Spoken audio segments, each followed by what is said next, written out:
The Gambia Independent Electoral Commission has expressed the intention to conduct presidential and National Assembly elections together if executive directive is issued to that effect.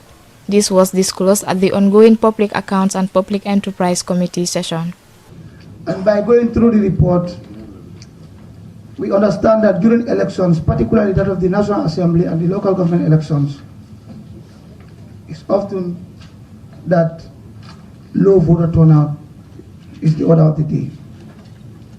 Now I want to ask IEC whether they have any plans to merge the presidential and the parliamentary election together.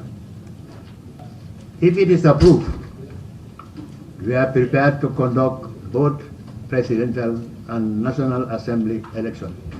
And these are constitutional requirements. IEC will not just get up and then say election, presidential, National Assembly, and even local government, if we can afford it. I have the staff, competent staff that can do it. It's no problem. Because our election in the Gambia is one of the best. If not the best, we are one of the best. You conduct an election with over 700 registered voters, you won't have more than 10 or 20 invalid votes. This will show that our election is unique.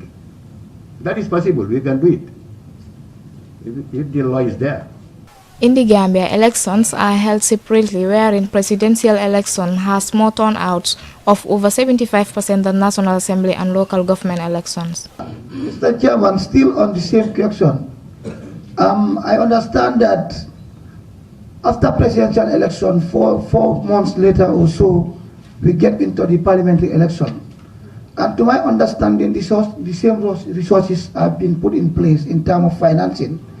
And I believe if these two are merged together, there is tendency of reducing the cost and making government to organize two expensive elections within a short period. But we should take note of one thing. Our system and the system in other countries are different.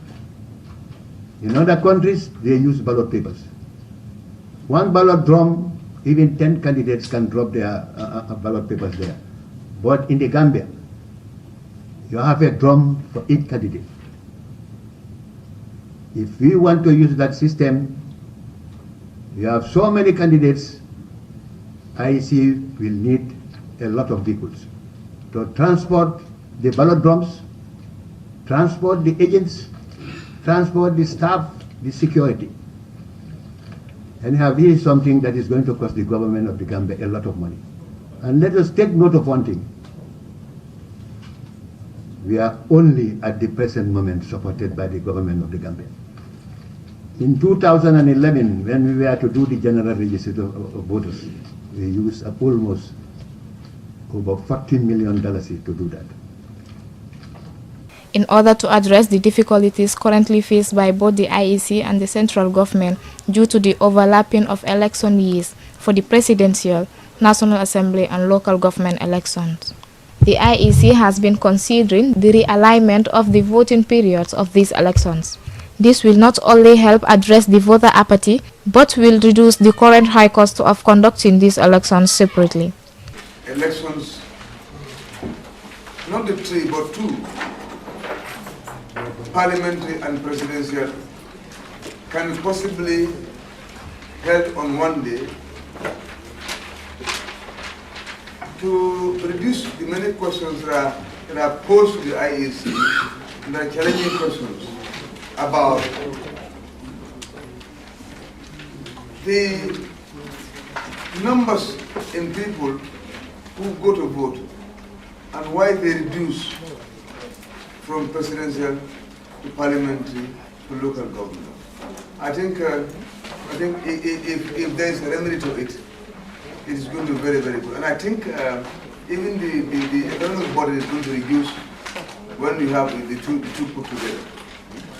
The IEC's major activity during 2013 was the planning and conducting of local government elections. This included vigorous education aimed to increasing awareness on the importance of these elections, for greater participation by the electorate, as its 2013 annual report shows the issue of low voter turnout came to the fore.